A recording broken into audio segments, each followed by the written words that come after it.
Hello and welcome to the Folklore Podcast. I'm Mark Norman, folklore researcher and author. We're closing in on the end of the year, and that means the end of this 10th season of the podcast is in sight. But don't worry, episodes will continue into the new year when season 11 begins. And on that note, I want to hear from you about what you'd like to see and hear. I'm planning on writing more investigative episodes covering different aspects of folklore or particular stories. A couple of you have sent in suggestions already, but I'd like to hear more. What would you like to have me write about? Who would you like to see as a guest? What else would you like from the show? Now is the time to tell me. Email thefolklorepodcast@gmail.com or contact me on the podcast Facebook, Instagram or Blue Sky, and let's chat about it. Okay, on with this episode where we're going to look at seasonal events here in the UK. There's still a massive interest in the traditional year and the customs that take place throughout it.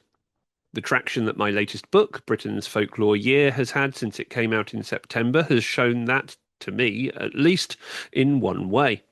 And social media is always full of film and photo coverage of calendar events, from cheese rolling to flaming tar barrels. A new 6-part documentary titled Gatherings takes a close look at some of these events. It's available on various streaming services to watch right now, and I would highly recommend it. The director, Dave Brewis, has spent many years putting gatherings together and was especially careful to show the events as they are. Like proper folklore collecting, there's no outside influence, no bias, and no third-party narrative. The events and the participants and the organisers, they tell the stories, and that is all that's needed.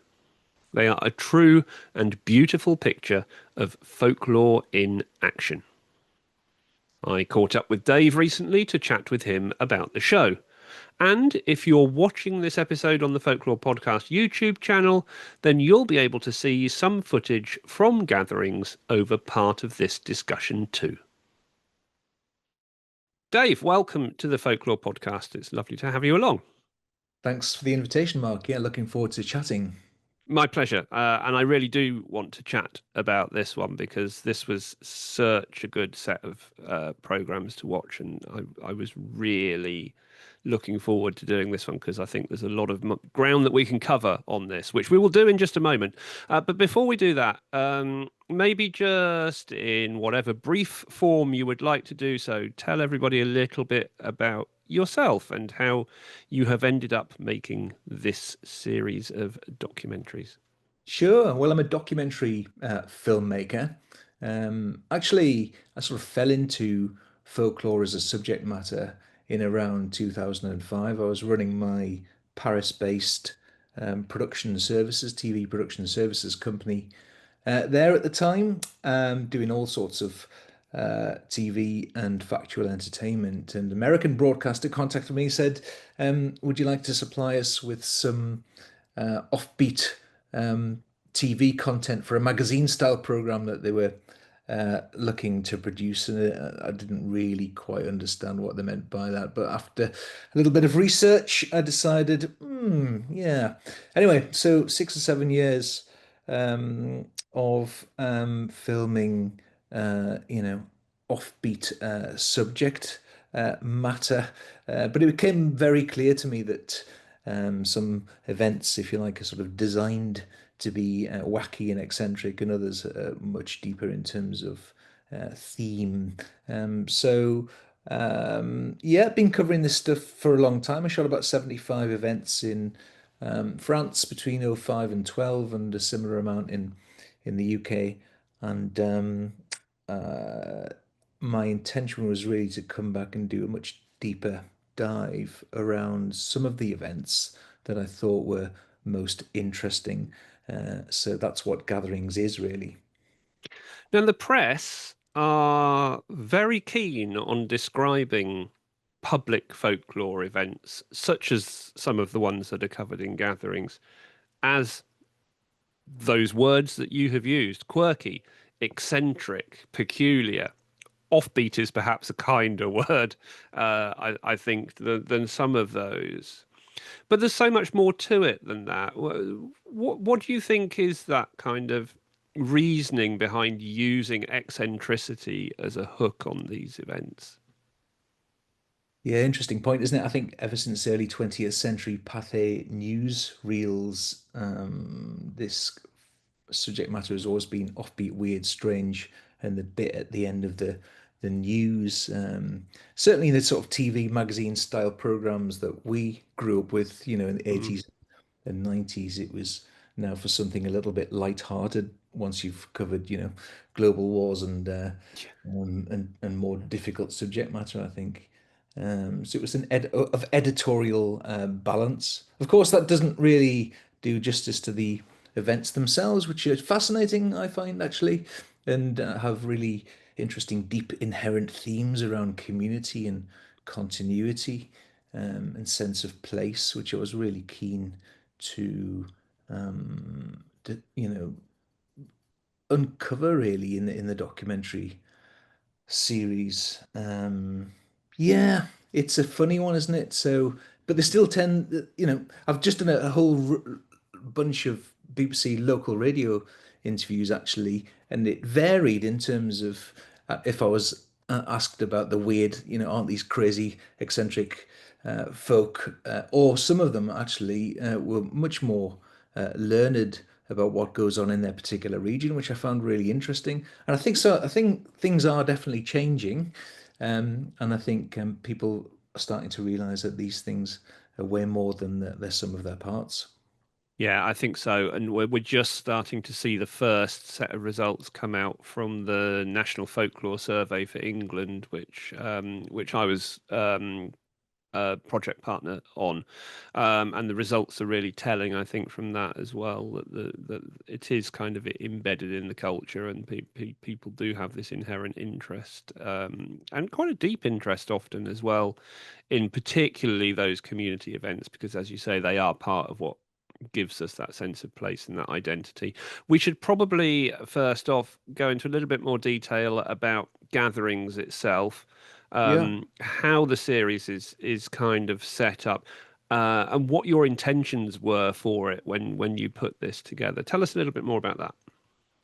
Well, Gatherings is essentially a six-part TV documentary series exploring some of Britain's most enduring folk customs. So think of those ancient games, customs, and rituals which continue to bring communities together in extraordinary ways. That was the sort of précis for the series, if you like. Um, what I didn't want to do was start comparing and contrasting, um, and telling people how to feel or what to think when watching these documentaries. So I decided very early on to make one film about one gathering. So there's six subjects in six separate films. So the Buryman in South Queensferry, Rush Bearing in Sawbury Bridge, Abbots Bromley Horn Dance, obviously, the poster child, if you will, um, Yeah. bonfire celebrations in Rye, in Sussex, for example.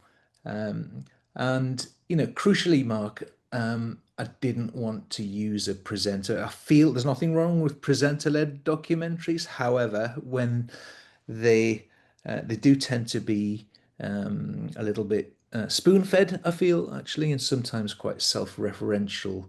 And what I was really keen to do was just to present the documentaries using in the words of the people who are involved. So I called the place. Actually, a journalist came up with this is a space for the custodians and not the commentators, and I really liked that. I wish I'd written it written it myself. Yeah, but that's just it's so important in this, and because we've seen across the decades that it's, unless you know what you're doing and you treat it properly, it's so hard to collect and document folklore without putting an inherent bias into it, whether that's your personal bias or biases that get introduced elsewhere, and we see that all the time. We see it from the Victorian Edwardian collectors, especially, even through to the present day. I think we're a lot better at it than we used to be.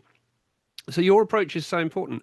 It's not having a face involved, I think, is vital because you get um, expert analysis still. Let's not shy away from the fact that there is plenty of expert analysis in these episodes. But the experts are the people who are involved with the events, quite rightly, aren't they? Yeah, I'm really glad you've said that and not me because that's exactly how I feel actually. Each one of these events is in and of themselves completely unique, you know?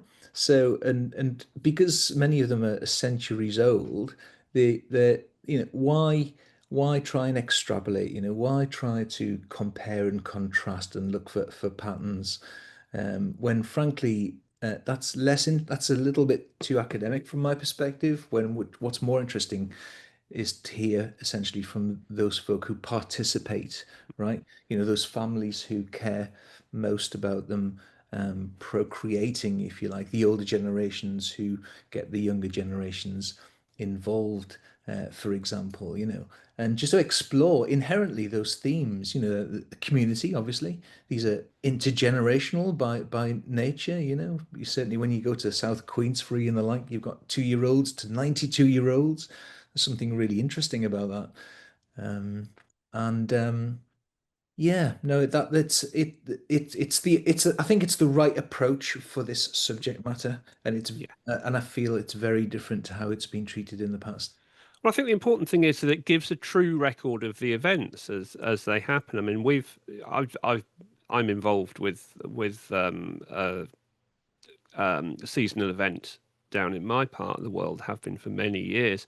And we've had film crews along to cover that, as you do, usually, led by a celebrity presenter or whatever. And we usually end up throwing them out of the procession because they just get in the way, try and interfere with things that are happening. That's not how it works. Whereas, this is shot without interference, right? Well, it is, and therefore it's incumbent on me as a documentary filmmaker of the sort of observational type, if you like, to build relationships, and which is challenging sometimes because you need to get close enough to folk and people so they're comfortable enough to tell the story on camera, otherwise it wouldn't be genuine. And at the same time, you also have uh, to what's the word really? Retain, I suppose, a sort of observational eye and be quite removed. It's quite an odd one, um, you know. But I think from my perspective, because I was trained in editing and then moved to camera, that in editing you really shots are really just the building blocks of story. So I'm Mm. constantly when I'm on site thinking what I need to tell the story, but the story is unfurling in front of my eyes, so I need to be absolutely tuned to that. So yeah, your part of the world's obviously really interesting. I mean, it's Devon, right? I mean, I've shot Yes. Ottery St Mary tar barrels a few times, and Yeah, that's a dangerous game in itself. yeah, really exciting. Yeah. Amazing, turning the devil's stone and Mm. Shebir and the like. Yeah. Yeah. It's interesting. You talk about the editing process. My background's in television production and particularly in post production, actually, as well. So I know precisely where you're coming from on that one. Um, and normally, even with most documentaries, you have a decent amount that's scripted, planned in advance. You know where you're going to go with this stuff, and then you maybe adjust it based on talking heads and kind of what you get out of interviews. But this approach without a narrative, without a presenter at the beginning, it's kind of there's only so much that you can do in advance, isn't there? And you don't know what you're going to get until the day. So a lot of it is post event, I guess, in terms of that planning. Absolutely correct. However, what you do know is that there's a sort of certain chronology around it. So what I would tend to do is go well in advance and shoot the preparations of the event, which obviously Mm. helps build relationships at the same time. So you know that within like 30 minutes, if you like, there's going to be preparations, which ultimately culminates in the event itself. And therefore there's some form of conclusion. So there is at least a guiding chronology there. But along there, of course, you're always looking for opportunities to go deep into some of the themes or the activities or the explanations that you need to deliver to the audience. So that's essentially how the films are structured. We meet the main protagonists in during preparation, and then ultimately we go left or right, depending on where we need to go in terms of telling the stories. But the editing process, as you will know, is one of, especially with observational stuff and not scripted, you end up with huge amounts of footage, and you end up Oh yeah. looking at rushes a lot and putting them in bins, thematically. This is about Buryman dressing. This is about the backstory. This is right. This is how we explain the failed gunpowder plot of 1605. And you end up with broad brush sequences, and then think very hard about how to put them together. An interesting point that came up when we were watching through these to prepare for this is the community side of these events. So the community focus is really important in these kinds of seasonal events, and that's certainly an area that you highlight very strongly in these. But I kind of got to thinking about the non-dilution of the event, the ethos behind the event and the participants, against how inclusive or not sometimes these events can be. And I don't mean in terms of stopping particular groups of people from taking part, but in terms of they are intergenerational and often family led, and families hold key roles in a lot of these events. And I wondered whether you got a sense of how people feel about that. Do people feel that it's difficult to become involved, or that they feel like they're on the periphery of an event sometimes because they have that family element to them? Or do you think that that's just a part of event makeup? It's a really unusual aspect of these, I think. Yeah, good question. It's quite difficult for me to again find a pattern across all of them. That's why I've made Yeah. individual films about individual, and they are very different in nature. I mean, to your point though, I would say that community is very definitely a very strong inherent theme in all of these. Um, I would say that the majority of them are, really adopted and loved, by the vast majority of people in those communities, and more locally. For instance, you take Haxey Hood, and I think most of Lincolnshire is fairly proud that Haxey Hood exists, right? So that they do tend to be sort of almost icons for the county itself sometimes, Um, I think to your point, I think there's maybe people who are a little bit nonplussed about certain things happening, but if you told them it was about to stop, they'd actually go, "Oh, no," which, Yes. which is quite interesting, isn't it? Yeah. And maybe that's to your point is like, I'm not fundamentally part of the, organizing committee, but it would be a terrible thing if it went. I was really touched by Sawbury Bridge, actually, Rush Bearing. I thought that was really interesting because it's a revival.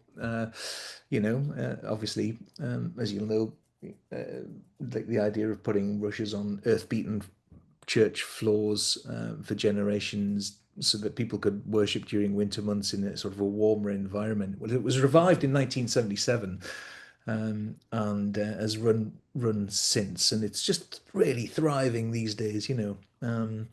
And it's just a really good example of, I think, an event where people love it. It's obviously a lot of drinking and camaraderie involved. It's 2 days in the Upper Calder Valley, and it's also beautiful up there, and you get that sort of strong sense of place. So I don't, and I think the crux of your point, Mark, is that are these slightly divisive in that respect? But I Mm, think the opposite actually broadly. I think that they're actually you know very healthy, intergenerational. You know, they're outside. We're not on screens. Um, mm. there's a sense that, in some respects given that, there are other more divisive dynamics in our culture, political, for instance, that these things can be actually quite healing sometimes. Absolutely. And there's a real sense of ownership, like you say, around these as well, isn't it? And it is important to the community. It is a big part of the community. There's an interesting link there as well. You think about rush bearing, and there are other obvious examples as well. Things like Plough Sunday services, and those times of the year where at one time all of these events were being banned by the church as being, immoral and bad for the community because they were full of drinking and all of those things that you mentioned. And now there's that real crossover, isn't there, where Plough Sunday services and Plough Monday afterwards, you get that whole kind of folk-based element about them, but then they take them into the church for the blessing of the plough, or like the rush bearing has what what and I don't like the description, but what many people will say has kind of pagan overtones or all of these kinds of things. And then they cross over and the church is very much involved with them these days as well. So I think there's been a real shift, hasn't there, in attitude there with a lot of these events. Yeah, I think so, and that's why it's really interesting to document them in 2025 and beyond. I think because I think something is happening. I mean, to your point, Reverend Jeanette Roberts in episode 2, when she took over the parish in Sawbury Bridge, was scratching her head. This is 11 or 12 years ago. She says it on camera.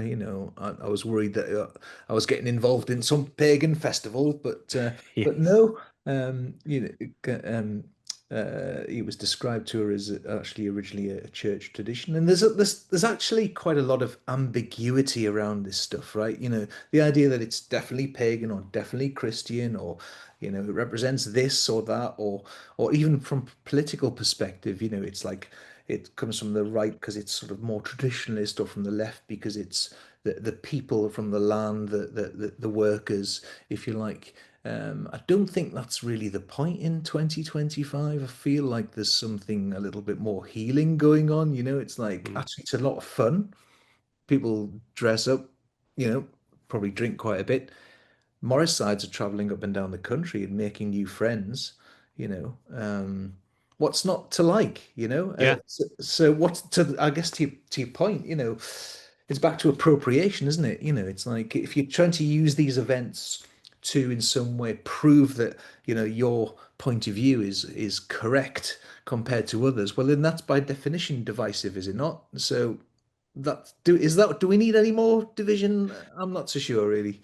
No, no, I think we can do quite well without it, to be honest.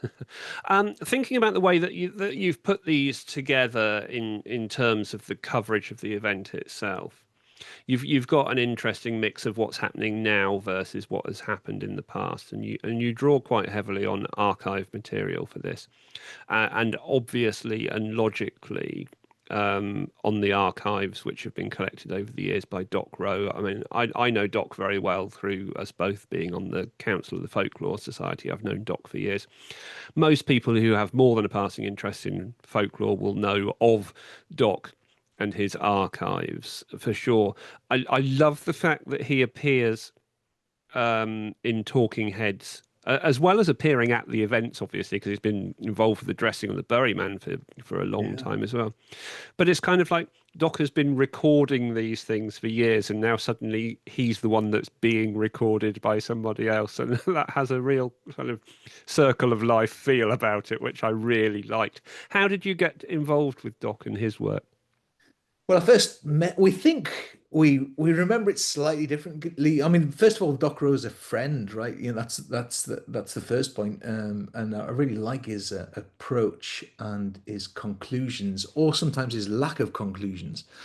I feel like his sensitivities around the subject matter are just, bang on. And I think that's primarily because he goes to the events and makes builds relationships and understands people, because these are living organic traditions which do involve people. Firstly, it's less about what they symbolize.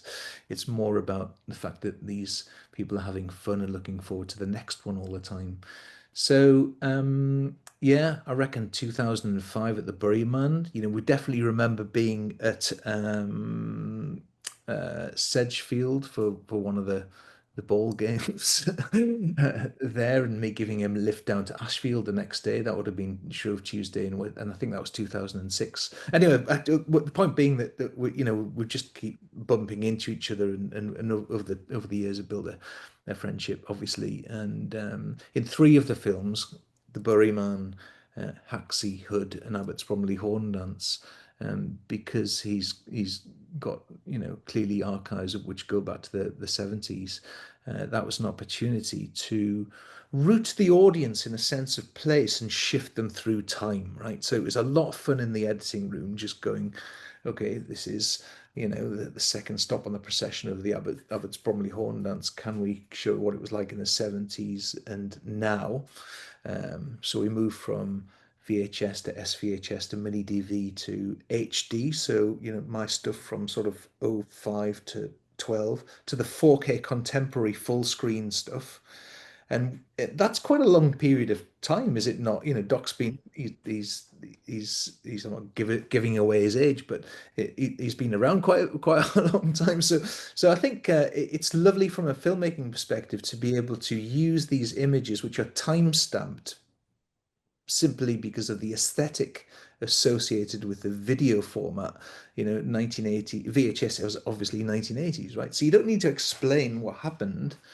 You can just show, not tell. And I think if there is if there is some success in the approach, from an editing perspective, we've been able to shift people through time, without being too explicit around it. But yeah, Doc Rowe, I mean, he doesn't want to be front and center, right? He doesn't necessarily want to be on screen. He doesn't want to be considered as an expert, frankly. But he has to have a voice in certain of these films. To your point, he's the Buryman dresser. He knows more about the Buryman than anyone else, and obviously he's got archives. So in one episode, he's got three roles. Yeah. In other episodes, perhaps the brush bearing, for instance, he doesn't feature at all. So it depends on the actual event themselves. It's my job as a documentary maker to appropriate screen time based on what we think the authority should be, and certainly for those events, he's obviously the authority, I would suggest. Did he have much input post filming into the construction of this, and did he offer commentary on how you'd put it together afterwards? So, or not during the production phase, no. But since the completion, we've gone to the communities themselves and to do screenings. It was actually one of my sort of tick box thing was like, can I make films which the communities themselves would feel were an appropriate, or I guess an authentic mirror of what Mm. actually goes on. That was my artistic goal, if you like. So with some trepidation, actually, I'd go back to Haxie, and Doc and I stood up in front of the Haxie lads and showed them the film, and it went down really well. And Look North came along and interviewed Doc, and it was just brilliant. I absolutely loved it, and I had a large sense of relief afterwards, because Yeah, you're basically yeah. making a film about your community and your ancestors. It's quite a personal thing to them. Did you have a similar kind of reaction in all the other communities that you went back to with these as well? Yeah, yeah, different. Well, yes, broadly, yeah, yeah. I haven't done all six. There wasn't time. I've done Mm. three, and Sawbury Bridge in Rushbarring was great.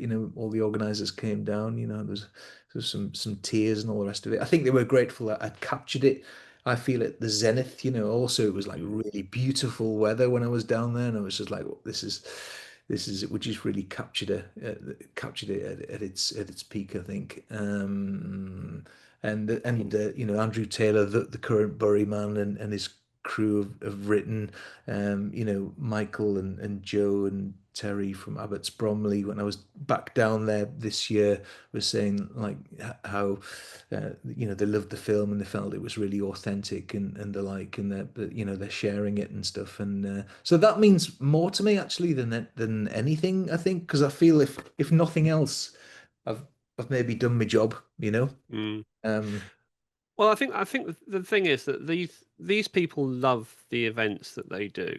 The community loves the event that they do, and these episodes are, yes, authentic, but also sympathetic. They're sympathetic to the event and the surroundings and the people.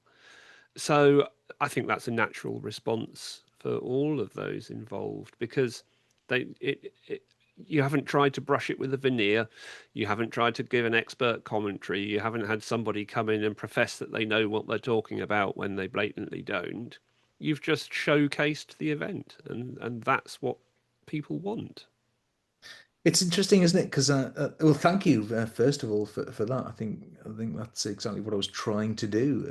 I think that what I've noted since making the films, that the Folklore Society and Sheffield and others have been really interested in the work, because I think, I mean, I come really from sort of from television and media, really, but I think they understand the value from an academic perspective, witness, field work, that kind of thing. So that's been a bit of a journey for me, actually. Mm, I'm quite interested in exploring that going forward with the likes of yourself and I read with interest. I was talking to Sophie from the Folklore Survey and stuff, and I thought, that's mm. really interesting, isn't it? From a televisual perspective, that's almost anecdote. Well, it's not more, it's data and proof around trends, which is like, that's interesting going forward. Yeah. Yeah, I think it certainly gives food for thought, and I think the more results that come out from that survey, the more we'll see those kinds of possibilities come up. Now, Gatherings is currently available on a number of streaming platforms if people want to watch it, and we'll summarize at the end of the episode exactly where people can go and find this and how they can watch them. Um, and there are lots of reasons why people don't like streaming services, but I think this is a counter argument to some of those, and a good reason why streaming services are very useful because we can make this material available. If if you were going back a few years and trying to get this series commissioned from one of the major broadcasters or somebody like that, I suspect you would have a bit of a battle on your hands. Is that fair to say? Definitely. I mean, because of the reason that it's sort of in that niche, that offbeat, weird, strange, crazy. Are there enough people interested in folklore in Britain? Well, no, it's like 3%. Obviously, it's not. It's way more than that. Which is As another reason why the National Folklore Survey will do good work because it blatantly shows that that's not the case. And and if you look at what folklore is, I mean, we certainly haven't got time for that on this podcast, but it's the everythingness, isn't it, of how we live in many ways, So it's just fascinating. So anyway, television. Yeah, I mean, it's such a changing feast at the moment, isn't it? The fact that you can actually make independent documentaries if you know what you're doing, and self-distribute if you know what you're doing, Mm. is great. The It comes with huge amounts of challenges. Obviously, you make the series, and then you've reached the top of that summit, and then just to find yourself at the bottom of the next mountain, which is really the marketing, distribution, and PR, etc. Um, and That compared to getting work from a commissioning editor, uh, you relinquish editorial control. You would need a famous television presenter, for all sorts of reasons that wasn't going to work really for this subject matter or for what I wanted to make. So it was really clear what I needed to do. Yeah, 15 years ago it was different. Actually, it did make a 6 times 30 minute TV series about, folklore in Britain and France 15 years ago, and it did really well in France, and then it was sold to cable channels across the world. But that market's changed as well. I'm not sure how interested your viewers were interested in the machinations of the television market, but suffice to say, if you want to, if you, I think I would fight vehemently for the return of more observational documentary as a genre. Yeah, yeah, I would agree. So the point here really is, judging by the reactions that Gatherings has had from those involved, from those who have watched it, which have been really positive, judging by the amount of interest from the press, national and local media, radio, TV, uh, where does all this go next? Well, I'm gonna have a break. I'm gonna have, I think I've done 7 days a week since January the 1st, and just on the post and the PR and the marketing, and I'm going to use that break to work out what the answer is. I guess it's watch this space, Mark, but I don't totally rule out. I'm like yourself, no doubt. Probably reading 6 books at the same time, and it's from a documentary perspective. It's like, what's the strand? What's the angle? You could make a documentary, a feature-length documentary about, contextualizing what folklore is today in this country. You could do that. I'm actually reading a lot about Northumberland at the moment. I did a big screening up at the Forum Cinema in Hexham, which was packed, and there was obviously an awful lot of debate and talk about what folklore is regionally. And I feel that there's a sort of comeback at regional identity, a comeback perhaps in this post globalized phase, which is deemed culturally to be sort of homogenized and maybe failed quite a lot of folk, and there's lots of conversations going on that level around this country. So maybe there's something to be done there. I'm not sure yet, but certainly love the subject matter because it's such a brilliant vehicle for all I'm trying to achieve and what I'm interested in, frankly. So to distill that down, you'll stick with folklore as a subject. Yeah. Yeah, yeah, we applaud it. Okay, finally then, we want people to go and if they haven't already done so, watch this series for obvious reasons. Where can people do that at this point? You can watch it in glorious 4K on Apple TV. Just search for Gatherings, and that's available in the UK, US, Canada, and Australia, or Amazon Prime in UK and US. Just again, search for Gatherings, or there's also YouTube TV and movies. But if you're struggling, just go to gatherings.tv, and all the links are there. Perfect. And I will put links to all of these things and that particular website as well, which I guess is where you would like people to go to find out more about this and about the work that you're doing. Yes, that would be great. Any help on that is good because it facilitates the work and perhaps make some more of this stuff next year.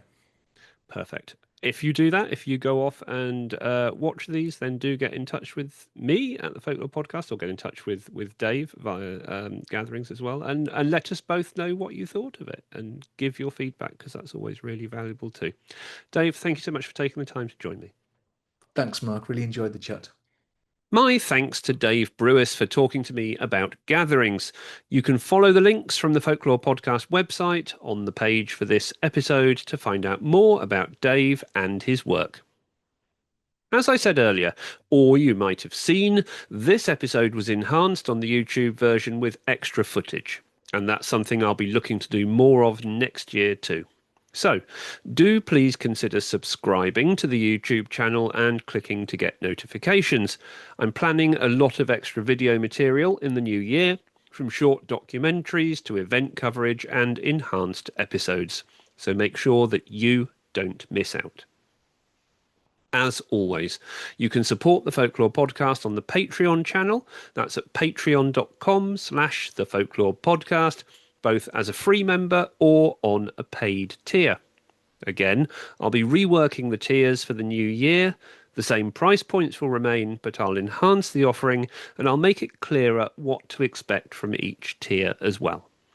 And, of course, please rate and review the podcast wherever you watch or listen.